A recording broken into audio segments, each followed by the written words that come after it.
The black belt challenged the janitor to spar, thinking it would be a joke. What happened next would echo through that gym forever. "Hey you, cleaning up. How about a quick demonstration?" Derek Mitchell shouted from the center of the mat, his black belt gleaming.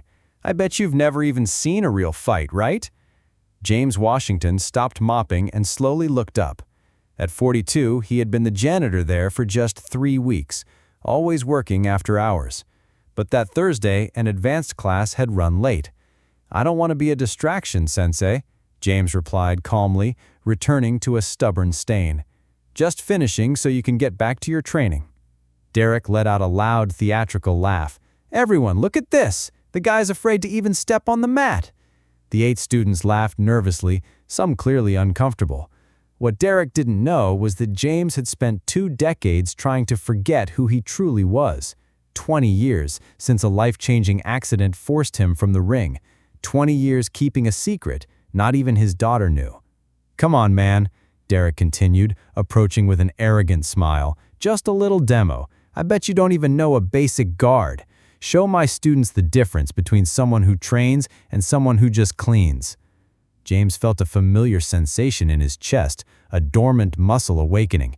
His eyes met Derek's, and for a split second something passed between them that made the instructor step back. "Just an educational spar," Derek insisted, trying to hide his sudden uncertainty, "to show beginners why respect for the art matters." James set the bucket down and stood up. His movements held a strange fluidity for a man who'd supposedly never been on the mats. The students stopped training, sensing a shift. "All right," James said, his voice calm like water before a storm. "But when we're done, you will apologize to everyone here for turning this mat into a circus." Derek laughed, but it was forced. "You will be the one apologizing to the floor." What none of them knew was that James Washington was once Silent Storm Washington, a 5-time world MMA champion. He retired at his peak after an accident that cost his best friend's life. He had sworn never to fight again. But some promises are broken when dignity is on the line. If you're captivated by this story of hidden strength and redemption, make sure you're subscribed to The Black Resilience. You need to see how a single moment of prejudice becomes one man's most humiliating lesson. Derek adjusted his black belt, savoring the attention. "Everyone, gather round. You're about to see why hierarchy exists in martial arts." James watched the 8 students form a semicircle. Some were eager, others were visibly uncomfortable. A young woman with her hair tied back muttered to her friend, who shook his head in disapproval. "Look closely," Derek gestured dramatically. "Here we have a perfect example of someone who doesn't understand that elite spaces aren't for, well, you know." James felt that old twinge in his chest, the same he'd felt decades ago hearing similar comments about fighters who didn't look the part. But now at 42, he learned to turn anger into a far more powerful fuel. "Sensei Derek?" The young woman, Sarah Chun, interrupted timidly. "Maybe we should continue our normal training. It's getting late." "Sarah," Derek cut her off sharply. "Are you questioning my methods? Sit, watch. You'll learn more in 5 minutes than in a month of training." James noticed how Derek used her full name to assert authority. He also recognized the fear in her eyes, the same look he'd seen in his own mirror 20 years ago. His best friend, Tony Hammer Rodriguez, had died because of him. A sparring session, punches thrown with excessive force, a tragic fall. The investigation called it an accident, but James knew the truth. He'd lost control under pressure and the racist taunts from the crowd that night. "So, janitor," Derek sneered, "how about showing my students how not to do a basic guard? Or is that too complicated for someone who pushes a mop?" Laughter echoed, but James remained still. He closed his eyes, and for a moment, he was back in Vegas, hearing the same kind of hate that preceded the tragedy. "What's the matter? Scared?" Derek circled him like a predator. or will you just stand there like a lamppost? That's when Derek made his first mistake. He pushed James lightly on the shoulder. James absorbed the push without moving an inch. Derek felt like he'd tried to shove a concrete wall. His smile faltered. "Interesting," James muttered. "It's been a while since someone tried to provoke me like that." His voice held a frightening calm, the quiet of someone who has walked through dark valleys and emerged transformed. Derek, blind to the danger, doubled down. "Did you hear that, guys? He thinks it's interesting. How about we show him the difference between thinking and knowing?" Every humiliating word was awakening something in James that slept for 20 years. Not anger, but the crystal-clear memory of who he was when he stopped hiding.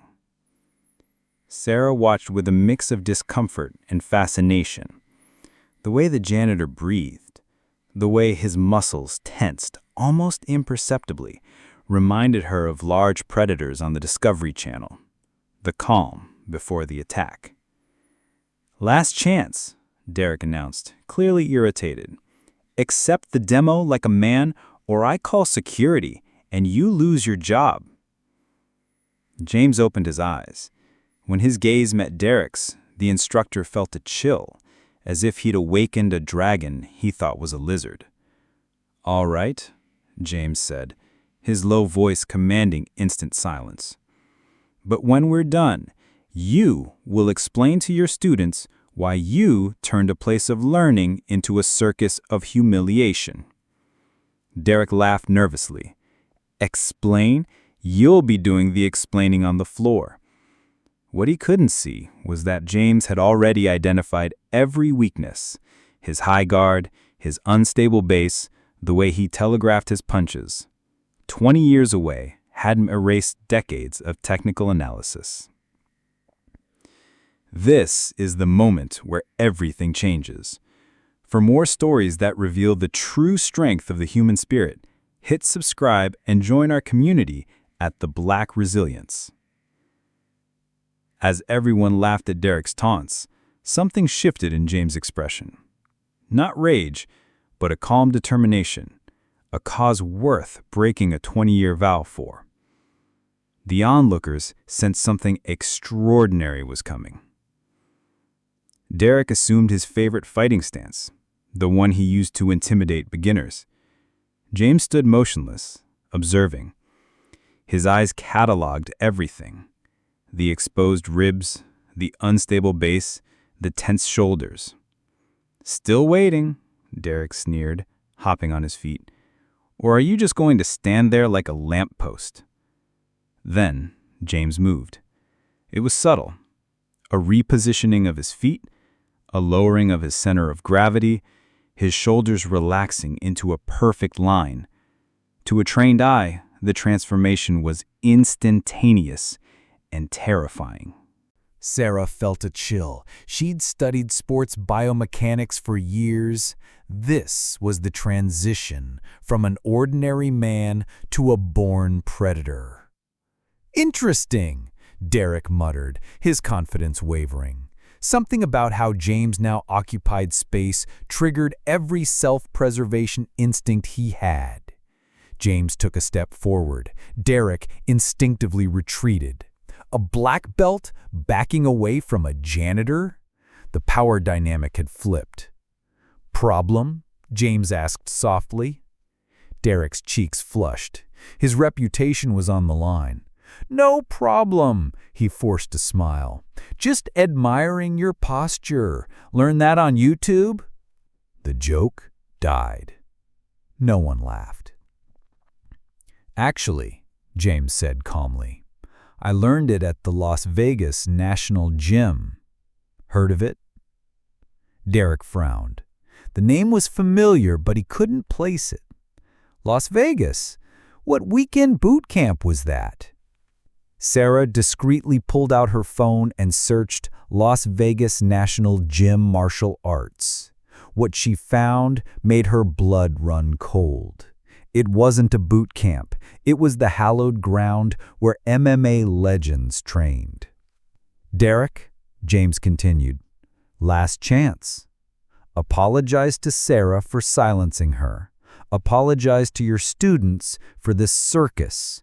And apologize to yourself for becoming the kind of person martial arts should teach you not to be."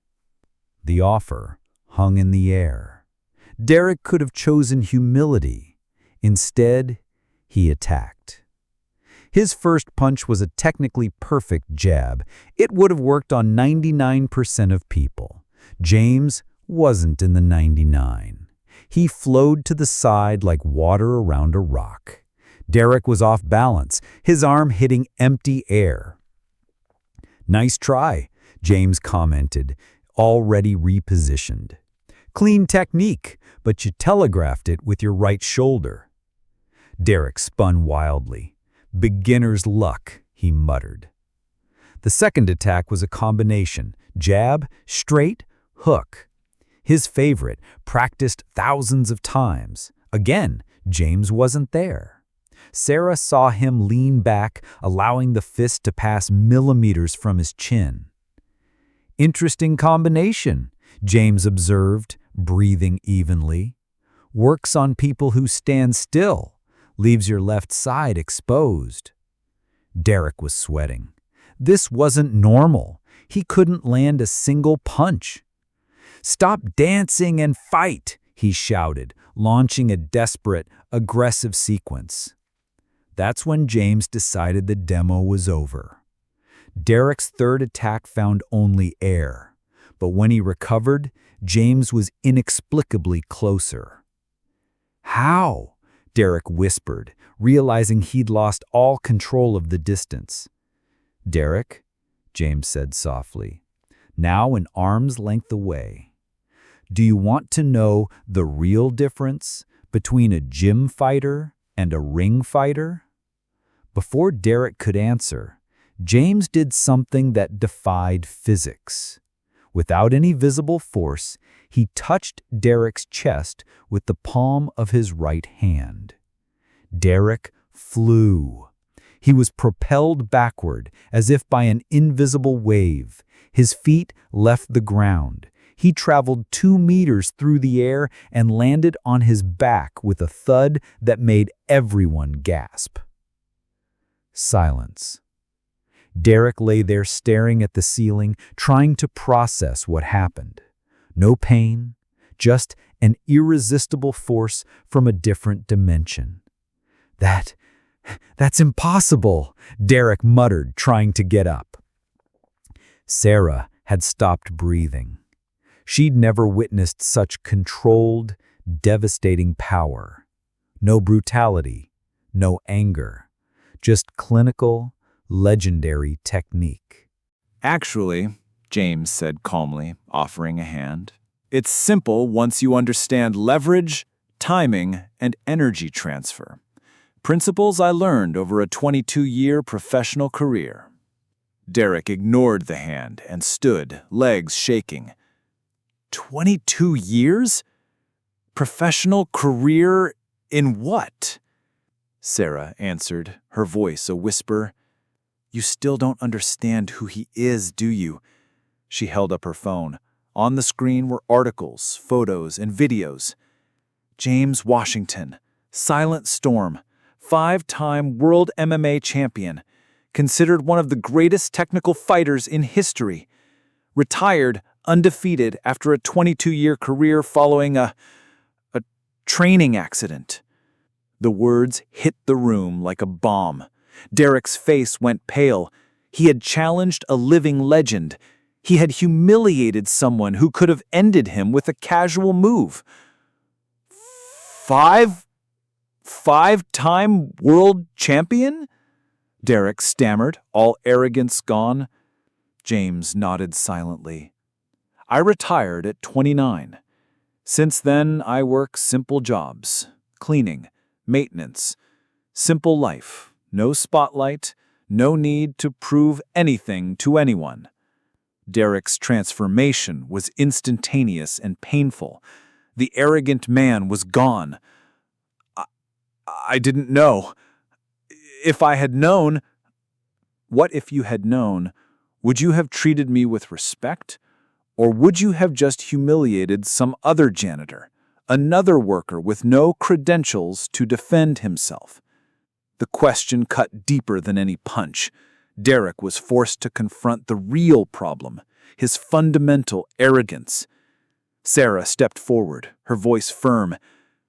"Sensei Derek, I've trained here for 2 years out of respect for your experience. But what I saw today wasn't teaching. It was bullying in disguise."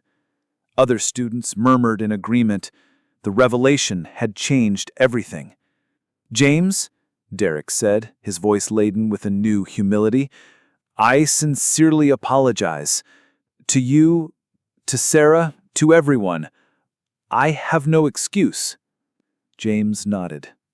"Appreciated, Derek. But apologies are only the first step. The question is, what will you do differently now?" Derek looked at his students, seeing them with new eyes. "I'll change. It'll take time, but I'll change." Then Sarah asked a question that surprised everyone. "Mr. Washington, would you consider teaching again? We could all learn more from someone who understands that true strength comes with responsibility." James smiled, his first genuine smile of the night. "Maybe, but not to teach fighting. To teach something more important. That respect isn't earned with belts or titles, but with character." As Derek absorbed the most humiliating lesson of his life, one question remained. Would one night of humility undo decades of arrogance? Or was a deeper change needed for true justice? 3 months later, the gym was transformed. James Washington was now an instructor, hired to teach advanced techniques and martial arts philosophy. Derek Mitchell lost half his students. The video Sarah had discreetly recorded spread online, showing a black belt humbled by a janitor. His reputation was ruined. "Sensei James," Sarah said after a class on humility, "thank you for teaching me that true strength doesn't need to be displayed to be recognized." James smiled, organizing equipment. "The best lesson is simple, Sarah. Never judge someone by their profession. Everyone carries stories that can surprise us." Derek continued teaching at a smaller gym, his humility forced by public shame. He had learned the hard way that arrogance has a price. Sometimes justice comes quietly, like a storm that transforms everything without a sound. James proved that true revenge isn't destruction, it's showing that greatness comes from character.